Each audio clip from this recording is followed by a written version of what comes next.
Salam sejahtera dan salam Malaysia Madani kepada semua. Suri ram ram, suri ram ram ram, suri ram di atas para.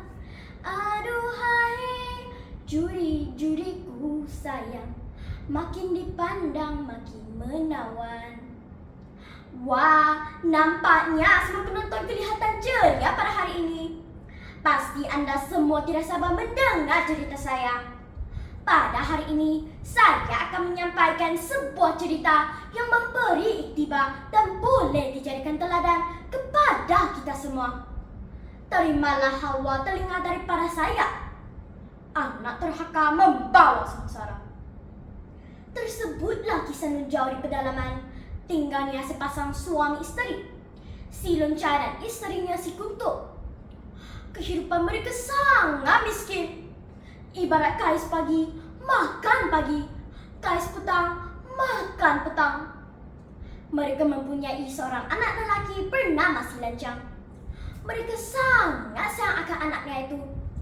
Apatah lagi anak mereka itu satu-satunya anak tunggal yang mereka ada untuk curahkan kasih sayang bagai menataminya yang penuh. Walaupun suami isteri ini terpaksa berkorban jiwa dan raga membesarkan anak mereka, tidak sedikit pun lelah di luar, asalkan dapat membesarkan anak mereka dengan baik. Kasihnya ibu membawa ke syurga, kasihnya ayah tiada terhingga. Si Lancang mempunyai impian yang besar dan bercita-cita untuk membebaskan dari belenggu kemiskinan.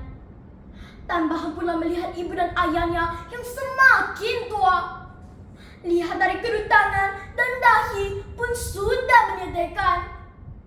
Si Lancang suka berburu dan mendang santan kerana sering melihat ayahnya mencari rezeki. Terdetik dalam fikiran Lancang untuk menjadi kaya raya. Nasiblah di zaman klasik, kalau di zaman Madani kini, habis merakit LCC mahu dibelinya. Pada suatu hari, sedang asyik ayah Lancang mencari rezeki di hutan. Kedengaran guru di langit amat menggerunkan. Petir sabu menyabun dan awan mulai gelap sehingga malam pun mengundang. Namun, ayah Lancang masih belum pulang. Tiba-tiba, ribu melanda.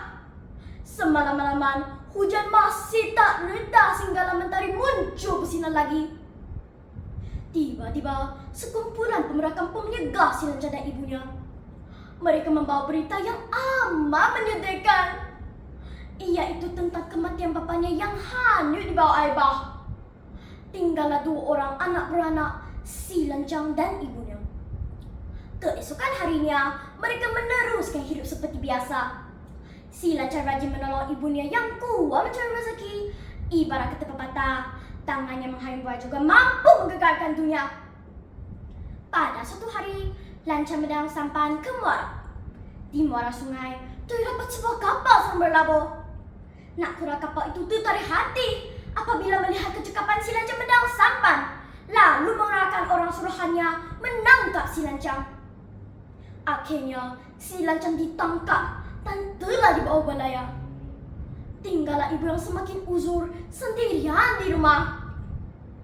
Semasa dalam pelayaran, kerajinan si Lancang telah menambah hati nak kuda lalu mengambilnya sebagai anak angkat. Akhirnya, nak kuda telah mengawinkan si Lancang dengan anak perempuan kesayangannya.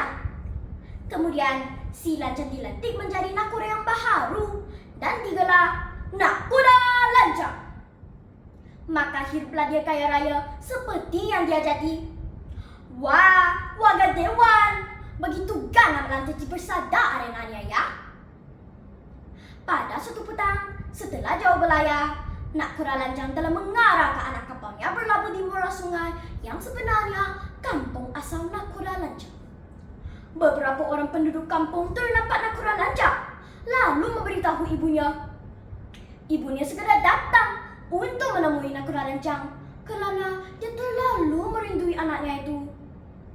Namun begitu, Nak Kuda Lancang berasa malu untuk mengaku bahawa perempuan yang tua itu ibunya. Kerana keadaan ibunya yang miskin dan uzur, nak kurang lancar telah menghalau ibunya.